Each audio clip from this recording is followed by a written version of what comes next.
الفل، ازيكم عاملين ايه؟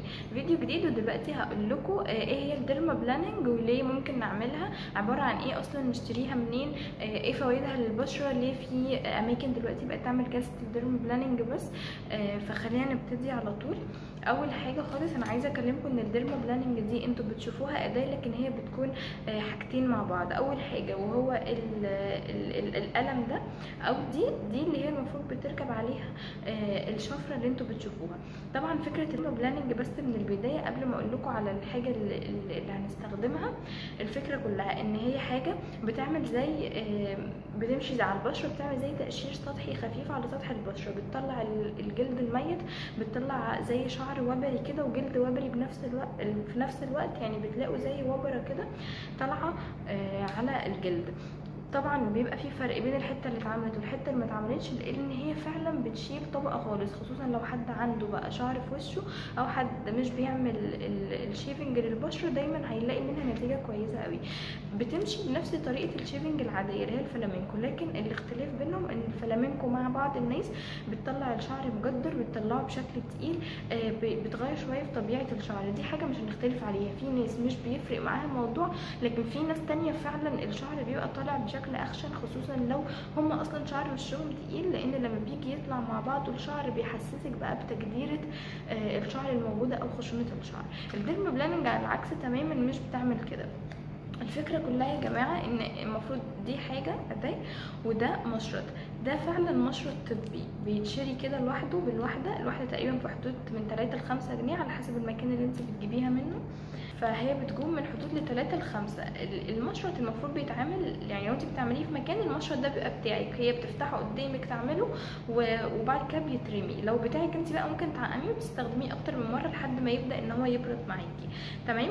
شكل المشرط بقى انا عايزه اقول لكم بس اول حاجه ان ده بيبقى بمقاس، يعني في منه مقاس 24 وفي مقاس اقل.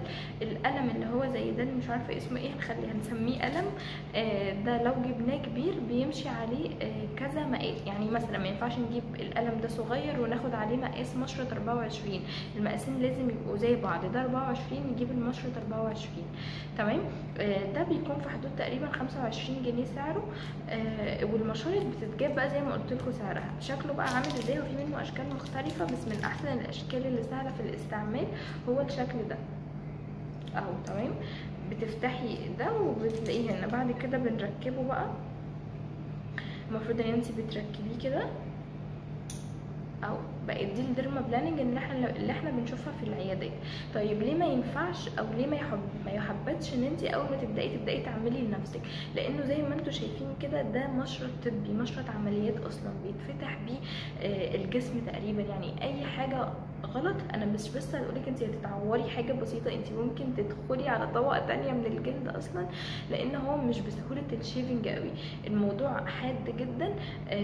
الشكل بتاعه لو انت مش متحكمه في ايدك بيعمل جراحات.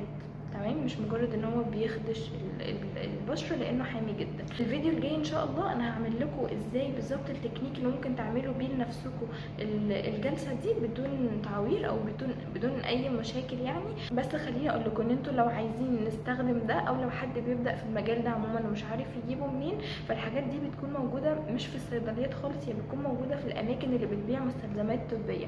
دايما كده في كل بلد هتلاقوا في مكان الطلبه بتوع طب بيروحوا ياخدوا الحاجات منه، يعني بيشتروا منه المستلزمات الطبيه دي. هناك هتلاقوا ده اسمه مشارط طبيه، ودي اسمها ديرما بلاننج عادي. لو قلتي ديرما بلاننج هيديكي اللي زي القلم ده وتجيبي المشرط بتاعه. بلاش نجيب القلم الصغير لانه مش احسن حاجه في التعامل، ممكن نجيب القلم اللي هو 24 ده، وزي ما قلت لكم الموضوع مش غالي، لو اتحكمتوا فيه هتقدروا انتوا تعملوها لنفسكم بطريقه كويسه.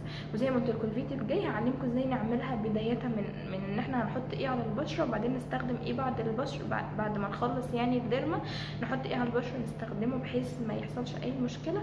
وهقول لكم كل حاجه، فما تنسوش ان انتوا تكونوا عاملين اشتراك عشان الفيديو الجاي على طول يوصل لكم.